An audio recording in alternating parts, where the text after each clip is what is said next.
aula de história? Hoje nós vamos brincar de ser historiadores. Vocês vão pegar o livro de História, classe, e vão abrir para a professora na página 12. Como que eu posso ser historiador, professora? Buscando fatos históricos. Escuta a leitura. Agora é a sua vez de procurar fontes históricas sobre a sua própria história. Com a ajuda de um adulto, pesquise um documento sobre sua história ou da sua família, que também precisa de ser lido para ser entendido, assim como você fez com o Diário de Dom Pedro II.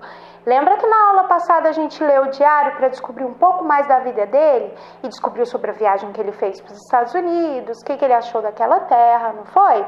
Agora eu quero saber sobre a sua história. Para isso, vocês vão pesquisar na certidão de nascimento de vocês, tá? Que é um documento que vai falar sobre a história de você e do seu pai e da sua mãe, tá bom?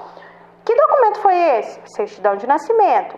Que informações contém nesse documento? Você vai ver lá que está a data do seu nascimento, o nome dos seus pais, o nome dos seus avós, o nome da cidade onde você nasceu, a hora que você nasceu. Eu quero que vocês coloquem todas essas informações aqui nessas duas linhas, tá? Que estão aqui no livro.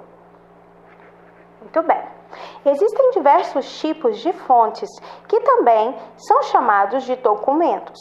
Os objetos, os meios de transportes, as roupas do passado também podem nos ajudar a descobrir muitas informações sobre o modo de viver das pessoas antigamente. Por exemplo, esse veículo do modelo Fusca começou a ser produzido em 1930. Era para tia ter trazido o Fusca para vocês verem, só que ela esqueceu. Mas na nossa aula online eu vou mostrar meu Fusca, tá? Eu tenho um pequenininho. Outros são os modelos de vestido da década de 1960. Olha só como as mulheres se vestiam nessa época. É muito estranho, né? Mas é porque é uma moda mais antiga, tá bom? Vamos continuar? Olha lá.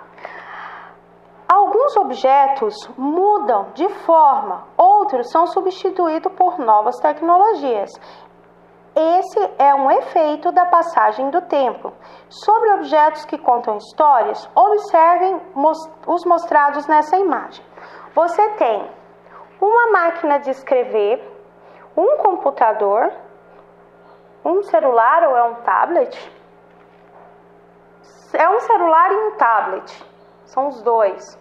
E vocês têm um computador mais antigo, né? Quando a tia Rosana aprendeu a mexer no computador, era esse aqui, com esse disquete grandão aí. Depois ele foi substituído por esse que nós temos agora, que é super chique o que está mostrando aqui. E antes do computador, existia a máquina de datilografia. Eu fiz o curso de datilografia quando eu tinha 14 anos, para aprender a digitar. E tudo isso aqui foi sendo substituído primeiro pelos tablets e hoje pelo celular, o smartphone. Todos esses objetos têm uma função em comum. Você sabe qual é? Você conhece os objetos da foto? Bom, a maioria vocês conhecem, né? Com a ajuda de um adulto, identifique uma das funções desses objetos.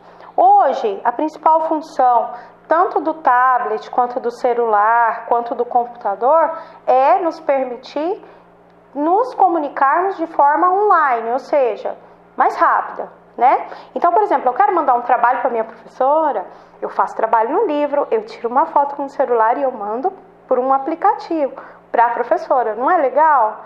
Antigamente, a gente ia digitar à mão isso tudo nessa máquina aqui, letra por letra, e não podia errar porque não tinha jeito de apagar. E depois nós enviávamos por carta. Se a gente quisesse que chegasse mais rápido, era Sedex, mas era desse jeito que era feita a coisa. Marque com um X a resposta que melhor completa a seguinte frase. Histórias reais têm. Ah, ó, tá falando de notícia, história real. Personagens inventados que contam a história ou fontes que comprovam a existência dessa história? As fontes históricas, né? Vamos lá para a página 14. a minha história e a história da minha família. Olha lá, tem um Rá. Depois vocês entram aí nesse Rá para vocês verem como que ele é legal, divertido. Tá? O holograma. Algumas famílias costumam guardar lembranças para recordar o passado. Pode ser uma roupa de bebê, um brinquedo ou outros itens. Essas lembranças são fontes históricas, pois ajudam as pessoas a contar parte da própria história ou da história dos familiares. Agora que você sabe que é possível conhecer sua história por meio de diferentes tipos de fontes, que tal pesquisar alguma delas?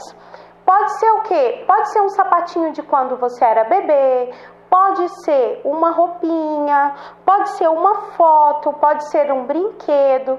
Quem for participar da aula online, pode pegar isso e levar para a aula online. Quem não for participar, sabe como é que o que vai pegar para fazer essa atividade aqui do Eu Historiador. Vamos lá? Essa vocês vão fazer sozinhos. A professora não vai ler para vocês. Só que vocês vão fazer com a ajuda da mamãe, para ficar legal, tá? Vocês vão responder tanto a página, deixa eu ver, tanto a página 14 quanto a página 15, tá? Para me contar qual que era o objeto de vocês. Lá no final tem uma curiosidade. Olha lá, esse era o videogame de quando a tia Rosana era pequena, ó. É o Atari 2600. A utilidade possibilitava divertir-se com jogos de videogame individualmente ou em grupo. Desde quando pertence à família? Pertence da família desde 1984, tá? Quando um tio ganhou o aparelho no aniversário. Isso aqui, ó, é uma forma que a pessoa está fazendo de mostrar um exemplo de objeto. Um objeto que pertence há muito tempo à família e é querido. Da mesma forma, eu quero que vocês façam com um vídeo de, por favor, 30 segundos, no máximo 40, vocês mostrem um objeto que é um objeto de família, que é um objeto que está guardado desde lá da época da vovó, e conta pra mim a história, um pouquinho da história daquele objeto, tá bom? Manda um videozinho curto, por favor. Beijo, boa atividade.